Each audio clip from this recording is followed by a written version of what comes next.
It was breaking news Friday morning. Baltimore incumbent Mayor Stephanie Rawlings-Blake surprising the city by announcing she will not seek re-election. Your reaction, Anthony McCarthy. I'm not necessarily surprised, but I will say it is refreshing to see, given the egos of politicians, someone put the city of Baltimore before their own self-interest. Sean Casey. I think her poll numbers that was the #1 issue. The poll numbers are dropping like a rock, and maybe even some settlement remorse. Kendall Ehrlich. I think she looked relieved, and I agree with Anthony that I think that she actually is putting the city first. She wants to get through these trials, and having a tough campaign along with that was just too much. Catalina Bird. I don't think we've seen the last of her yet. This is an intermission. Let's wait for Act 2. All right, good morning, everybody. Welcome to Square Off. Now beginning, believe it or not, Anthony, ladies and gentlemen, Kendall and Catalina and Sean, our 28th year. All right. On television, yep. We've been back at Channel 2 here now, this starting our, is it 7th or 8th year? Howard, in the control room? He doesn't remember, huh? 7th year. Okay, well, that's good enough. And we want to thank Peter Angelos, the law offices of Peter Angelos, for making this show possible. Remember, the law offices of Peter Angelos, large enough to take on the hospitals and the insurance companies for you and your family. So call the number on your screen first thing in the morning, 1-800-556-5522. Schedule your free consultation. I guarantee you'll be glad you did. We all know that this is a very critical time in our city.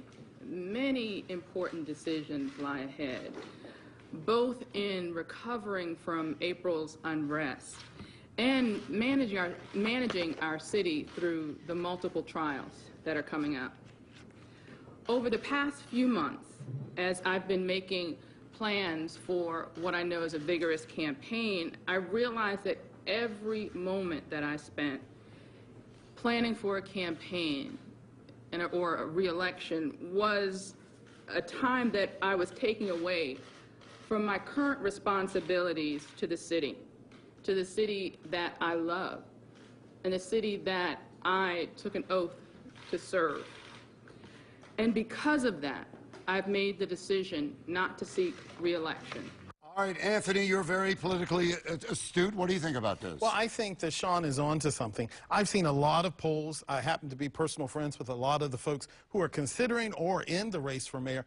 Every poll I've seen had her 3rd, 4th, or 5th. Behind who? Behind Sheila Dixon almost consistently runs first in every poll I've seen. And then the other candidates switching back. Stephanie was going to have a very difficult time being reelected. Not only polling, but even the response that she seems to get when she's in public. Well, I think 3 reasons. You get health, you get scandal, or sagging poll numbers, and I think the latter is the case here. And she knew that she had an uphill climb, and the fact is she was going to have to spend a heck of a lot of time raising money to overcome the challenges that you have Sheila Dixon, of course, Catherine Pugh, and now Carl Stokes. And there are rumors that Nick Mosby might be getting into the race. There's Wes Moore is another Wes name Moore out is, there. we're But the hearing, more might be people in announced. the race, the more that it would benefit her as the incumbent. So then, Maybe. Unless. And polls are all not true. As Martin O'Malley said, they're nothing but a snapshot. And they are. And it's too early. I want to hear from Kendall. It's also very unpredictable what's going to happen during these trials, and I think she recognizes, she's making a smart move here in restoring her reputation a little bit. I think if she can concentrate on that, if she can guide the city through those times and those trials, then she'll come out favorable, and as you indicated, who knows where she'll go from there. But do you think she's putting the city first, or she's putting her future first? Because I think both. this is a little bit of candidate rehab, it smells to me. Well, maybe, and probably both, but it's a smart decision on her part, There's two things to consider. She's the child of one of the greatest political minds. She has a mentor who's also a great political mind, and she's a pragmatic person. Who's that mentor?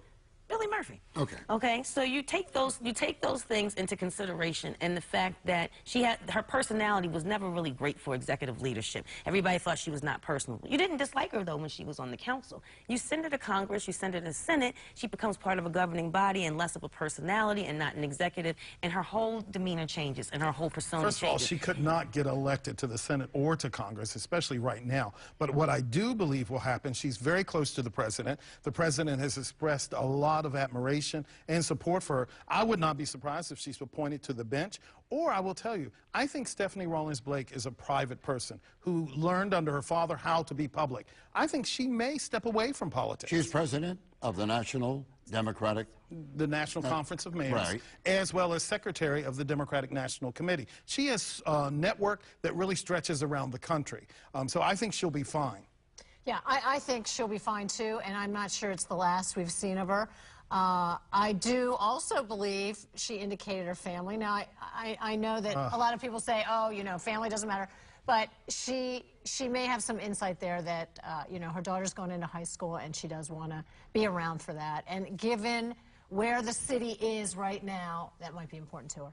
Well, I think when you look at it as far as that didn't seem to stop her when she was busy with the U.S. Conference of Mayors or running around with the Democratic National Committee. Now, of course, it's, again, family should always come first, but I think it's being used somewhat as a convenient excuse. I do think that at the beginning of her term, she did some good things. I mean, she closed the deficit.